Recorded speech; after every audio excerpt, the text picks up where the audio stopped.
Believers have a burden for the body, not the buildings. Grace and peace, everybody. Welcome to Sabbath School Study Group. We're beginning a new 5-part series, still in the book of Psalms, but now we're looking at the idea and the reality of Zion. Zion, longing for Zion. Today, we start by praying for the peace of Jerusalem.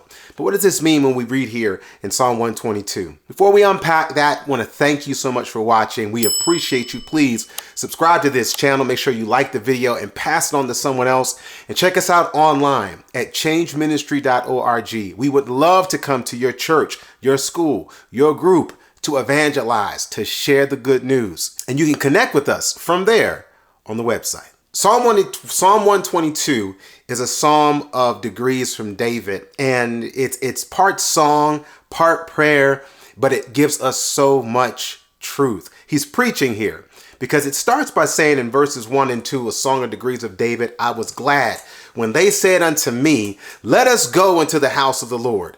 Our feet shall stand within thy gates, O Jerusalem. The thing that's interesting in this verse is that it paints this distinction between the city of God and the house of God. Now, the house of God does dwell within the city, but at the innermost part of the city, the heart of the city, if you will, is the house of God. But what constitutes or what makes up God's church, the house of God versus the church of God? In Psalm 122, verses 6 through 7, he continues this prayer praying for the peace of Jerusalem, encouraging us to pray for the peace of the city wherein abides the house of God. But notice why. Praying not for the city itself, but praying that they shall prosper that love thee. Peace be within thy walls and prosperity within thy palaces. Within thy palaces, that's the place of the king. Within thy walls, that's the place of the people. And within the city is the house of God. But within the house of God, it's the people of God. This is not just the heart of a city, but the people of God constitute the heart of God.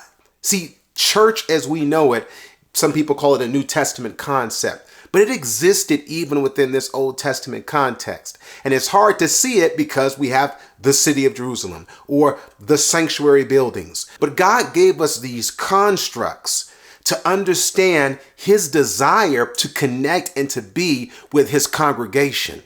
It's not the palace. It's not the sanctuary. It's the saved.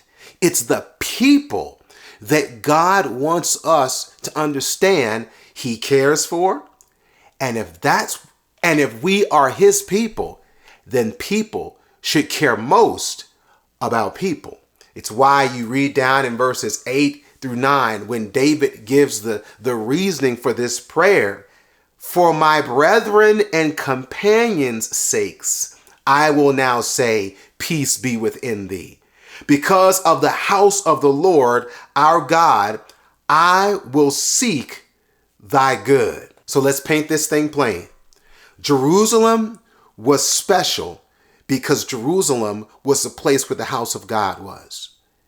And the house of God was special because it was the place where the presence of God abode. But why did God want to abide there? Why did God want to be there? It's the same reason God wants to be with you in your living room right now. The same reason God wants to be with you in your car right now, if that's where you are. The same reason God wants to be wherever you are, even though he's already everywhere, omnipresent, is because I can be everywhere, but I want to be with you. I want to be even in you. This is the power of this psalm. It's showing us the value of things versus the value of people. And God's expecting us as believers, people who belong to the body, to remember the body, it may dwell in a church. The body may have a habitation. The body might have a school. The body may be in a place, but nothing, no thing is more valuable than you. No place is more valuable than the people that dwell in that place. This is a psalm that helps us to see no matter how big the church might be or how small it might be. In fact, there may not even be a church building. As long as there are people in that place, God desires to be there because it's to the people and not to the places or buildings that God has given us the greatest gift of all, his only begotten Son, Jesus Christ.